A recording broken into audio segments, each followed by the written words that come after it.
What's up, YouTube? Shogun Anubis here. Are you ready for me to show you my 6 Samurai deck? Alright, so let's get started with this 6 Samurai deck review. I'm going to start with the monsters lineup first. So, rolling with 2 Grandmasters of the 6 Samurai. He's broken. Basically, if you have a 6 Samurai on the field, you just special summon him straight to the field. Just that easy. You only can control 1 face-up 6 Grandmaster while he's on the field. Also, if he's bottomless, he still gets his effect. You can't return him to the hand, but you can return any other 6 Samurai that's currently in your grave to your hand. If he's warning, if he's solemn, you still get his effect to bounce any 6 Samurai, including himself, from the grave to your hand. Okay, so on with that. Then I roll with 2 Kigeki. I have a love-hate relationship with him. He's really cool, no homo. Basically, you summon him. You can special summon level 4 or lower 6 Samurai from your hand. Basically, the one you want to special summon is Kagamushi, so that you can synchro for Shien or any level 5. But the reason why I hate is the fact that he is a Vela target, and he's just left sitting there, dick swinging, with no one next to him once he's Velaed, and yeah, that can really hurt the play. That's part of the reason why I roll with 2 Grandmasters, to make sure I always have something to special summon next to him if he is Velaed. So, moving on. Then we have Inishi, the MVP of the deck.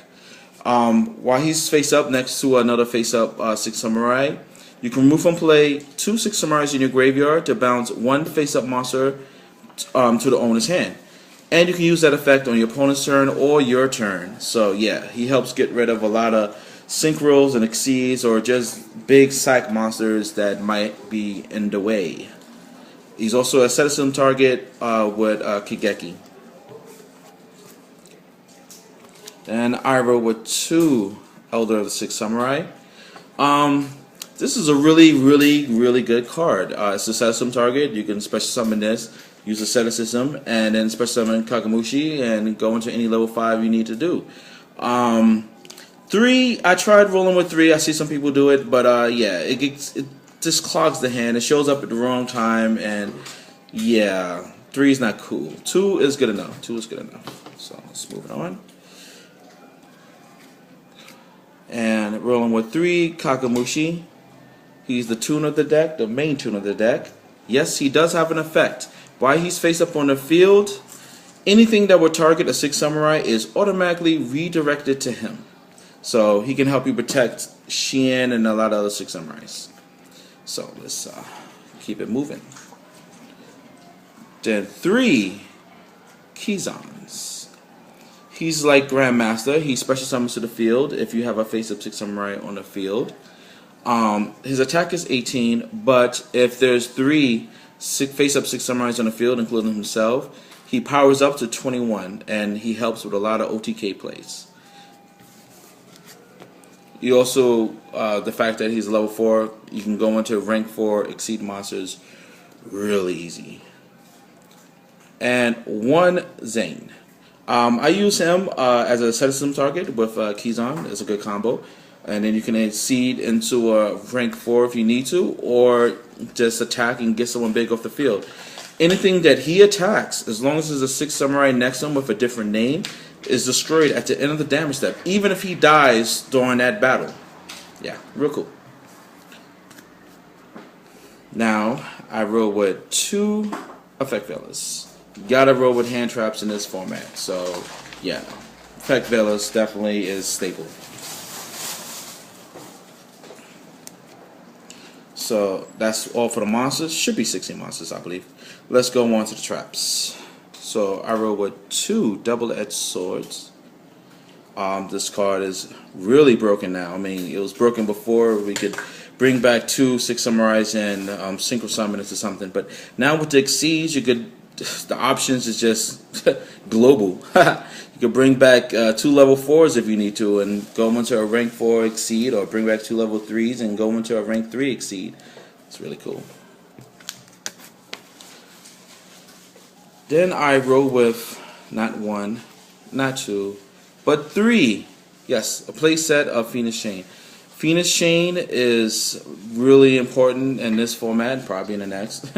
You got to stop those effect plays. So yeah, there's a lot of decks that just can just stop their combos right off the bat, and not to mention it stops them from attacking. So if you have something on the field and somehow they summon something bigger, use Phoenix Chain, stop that, or yeah. It's just a really cool card. And the fact that it's coming common, and the Six Samurai deck that's going to be coming out soon is freaking awesome. So a lot of people is going to be definitely going to have that in their deck. So I can see everyone's going to be running the Phoenix Chain in pretty much every deck. It's going to be like how Mirror Force is now.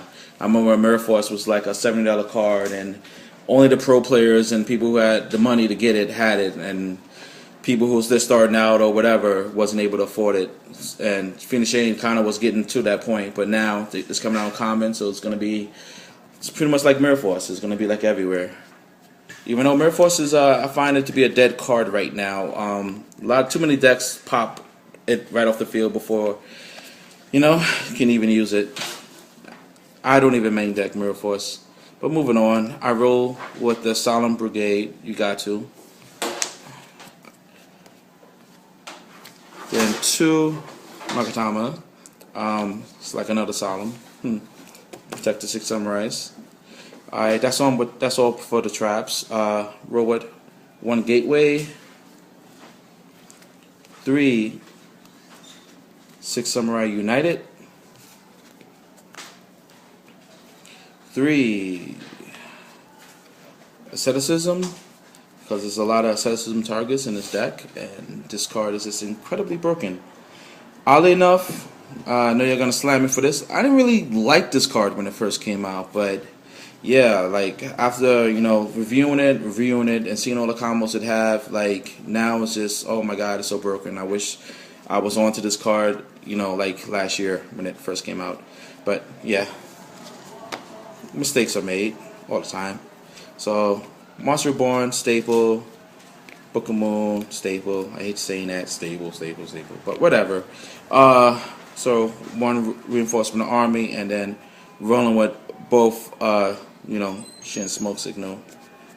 Then the last cards is 2 Mystical Space Typhoons. I don't use heavy because heavy is a bit situational. Sometimes I have, let's say, Gateway on the field, or or I just have a good back row. Like I have the Phoenix Chains are connected to something, that a big monster that I just can't get rid of at that time.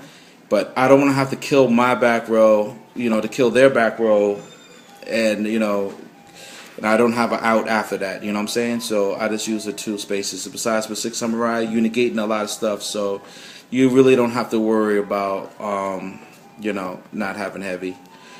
So on with the extra deck. Have to roll with 1 Xian, because of the banners. But hey, if you're gonna roll 1, might as well be first edition ultimate.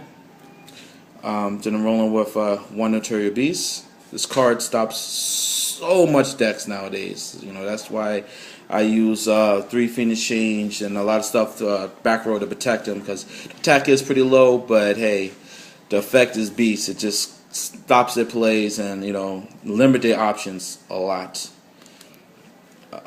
1 Catastor. He's still a good card. You gotta keep him in your deck. He stops a lot of monsters. And I secret summon a lot in this deck, so 1 TG Harbor Librarian works at that right moment. 1 Notorious Beast Bakyon. He also, because a lot of people, like I said, is rolling with Phoenix Chains, and a bunch of other regular traps like Mirror Force or Dimensional Prison. I'm saying it all wrong. You know what I'm talking about. Bakyon stops all those plays, so yeah. I like bringing him to the field. Bionic. It's so cool. Bionic is coming out, being reprinted again. I like when they reprint cards. I know a lot of people hate it because their value drop, but I think it's cool because a lot of people leave the game because cards get so expensive and hard to get. So I like that when they make things easier to get. Oh, speaking of which, I can't wait for them to release the Bakyon and Ghost Rare coming in the Gold Series. Oh, definitely picking up a copy of that. Roll with 1 Landoids. Landoids is a bit situational because usually 6 Samurai deck you play your hand out a lot, but Landoids at that right moment just can shut down a lot of decks. 1 Rose for those emergency situations. Got to clear the field. Colossal Fighter. Stardust. Mistworm because Trish is gone, you know. But I always like Mistworm in the first place. I think he's cool. He clears the field, help with the OTKs. Alright, that's all for the Synchro lineup. For the extra deck, number 17. Really cool. Then number 30. Still Swarm Roach. Still Some Roach can stop a lot of plays. You know, a lot of the big hitter decks that especially some of the lie like dragons and all that stuff. What I like to do is that's why I like a lot of defensive cards to put behind him, and you know, just watch him just shut things down. And then number 39, Utopia. So that's my 6 Samurai deck lineup. Hope you liked my deck review. Comment, rate, subscribe. You can leave your opinions down below. What you think you know you would run if you was running the 6 Samurai. And tell me how it worked for you. You know, start a discussion. I love doing that if you're familiar with my channel. And I will see you in the next 6 Samurai deck profile when they drop the new 6 Samurai deck. I'm pretty sure there's going to be some goodies in there. I might splash into my deck. I know I'm definitely splashing in the new XYZ 6 Samurai card that's in there. Even though I don't know what it does, I'm pretty sure it's going to be like another Shien. It's going to negate something. I just hope that it negates spell traps and monster effects. I'll be happy if it just negates monster effects. You know, I'll put Shien out and put him out right next to Shien and just, you know, more field control for me. You know what I'm saying? But, yeah, this has been Shogun Anubis deck review. Peace.